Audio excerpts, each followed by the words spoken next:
Hiya, I'm Catherine Aid. Welcome to my shed talk. My studio is called the Lemonade Press, and I'll just show you around. So my studio is a lithography studio. I have facilities for stone lithography, ball-grained plate lithography, and photo plate.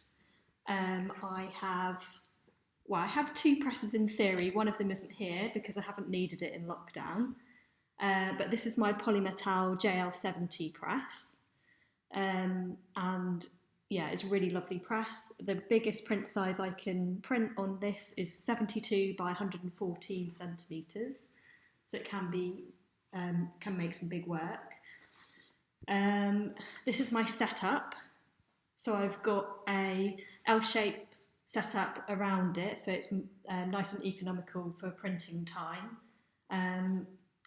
And a whole load of colours to work with as well. And some range of lithography stones of varying sizes, which I haven't sorted out the stone storage for completely yet. A graining sink, and the space for the second press is here.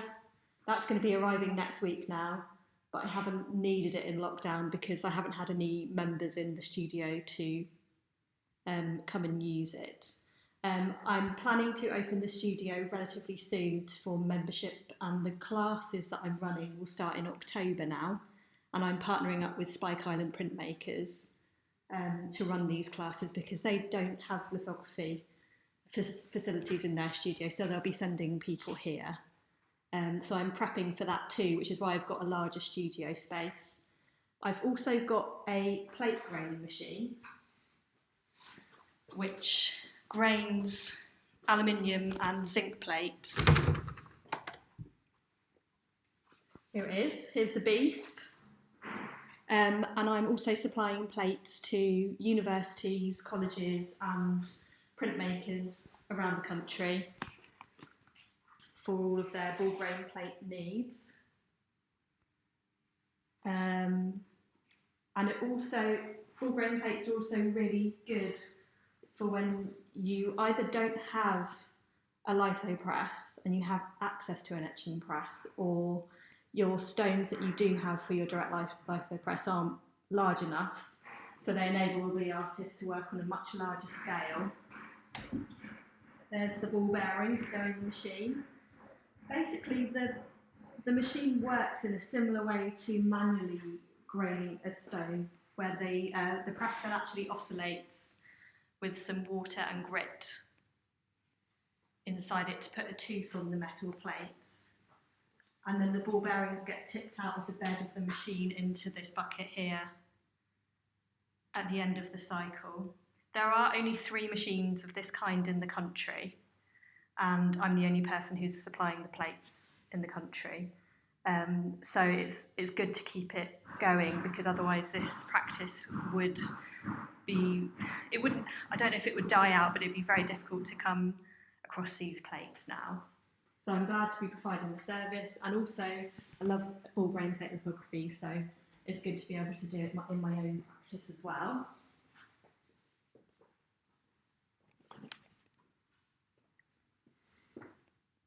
So lockdown's given me the opportunity to focus on my own practice as well, and I've made a triptych of images which are based on the living room in my house and the different kinds of light in the room. So there's a natural light coming in on the left, and the centre image is electric light from the lamp, and then the right hand image is the natural light coming in from an open door, and it's representing a corner of the room. But I'm also interested in the action of the light, the shadows that it creates, and it's been really nice to actually work on the stones in the studio in a concentrated period of time, and I haven't actually been able to do that since I finished the MA in 2013, so it's been really nice to concentrate on my own practice for a change. My normal job is to freelance at another studio in London, where I'm a collaborative edition printer. So it's given me the time to focus on my practice and also to rest my body.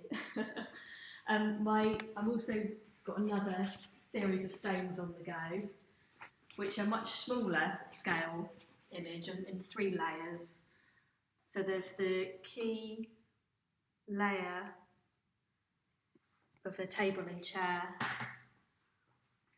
the shadow layer, and then there's the background.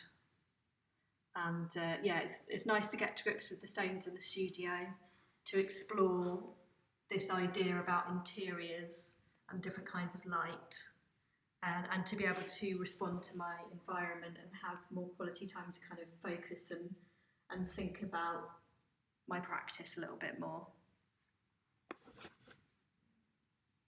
Lockdown has been a bit of a strange time for me because I was supposed to be opening my studio for membership and open access, but obviously that's been delayed. And so I've used the opportunity that is given me to concentrate on actually getting a few jobs done in the studio, building some stuff like tables and shelves and things like that, organising the space.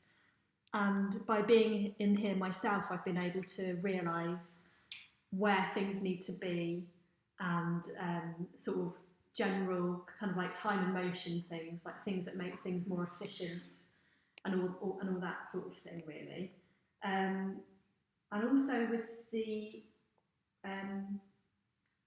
crisis, I applied for some funding from Artist Newsletter and was granted it for a project to make the studio more sustainable for when or if we have to go into lockdown again. So I've got some funding from Artist Newsletter to research and develop a transfer paper for lithography and a pumice stick or deletion home for lithography, with a view to selling them to other lithographers once I've got everything sorted out. The Everdamp transfer paper went out of production a long time ago now, but it's really useful for transferring images from stones to stones or stones to plates.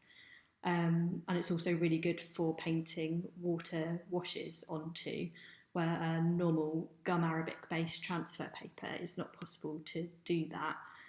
So I think it's a useful tool. I think I'd like to use it, and I hope that other people would like to use it as well.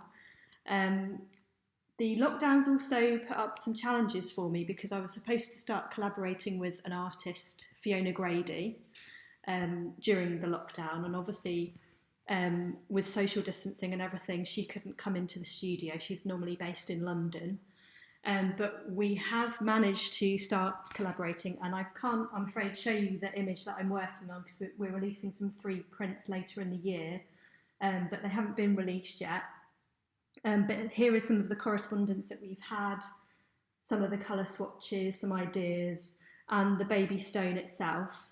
I was able to post her the stone, which was a bit of a nerve-wracking experience. But it worked. So I posted her the litho stone, some drawing materials, and some instructions about how to use materials because she's never done lithography before. And then she drew her image on the stone and posted it back to me. And we've gone through the proofing stage and everything's signed off now. So I'm actually at the edition stage of everything. So I'm really excited about this project. It's something that we've wanted to work on for a long time, and I'm hoping that everyone else would like the prints as much as we do. So I have a website for my studio, which is www.thelemonadepress.co.uk. During lockdown, I've actually been able to do a lot of updates on it and add a newsletter subscription option there as well. So if anyone wants to find out what's happening in the studio, sign up to the newsletter or get informed about classes, then that's a good place to have a look. And I've also been trying to be a bit more active on social media and building all of that sort of thing up as well. So the classes, as I mentioned before, are starting in October now, and they're being run in partnership with Spike Island printmakers. All of the information is already on the Spike Island website, but because of the crisis, we weren't exactly sure when we were able to start them. So they were originally scheduled for September to start. It's a 10-week introduction to lithography. 5 weeks are focused on stone and 5 weeks are focused on ball-grained aluminium plates. So everything to do with the graining process, for the stone, the drawing materials, etching, processing the images and printing, different kinds of paper, and little hints and tips that I've learned over the years. They'll be in those classes, and there'll be 3 10-week classes which are booked over the academic year, and the first one is, at the moment, it's hoping and it looks likely that's going to start in October. So keep an eye out, and if you're a more experienced lithographer and you want to become a member, then contact me through the website or on my Gmail address, which is lemonadelitho@gmail.com, and we can have a chat. And if you don't mind coming to the studio and having a visit and having a look round, I'm more than happy to do that as well.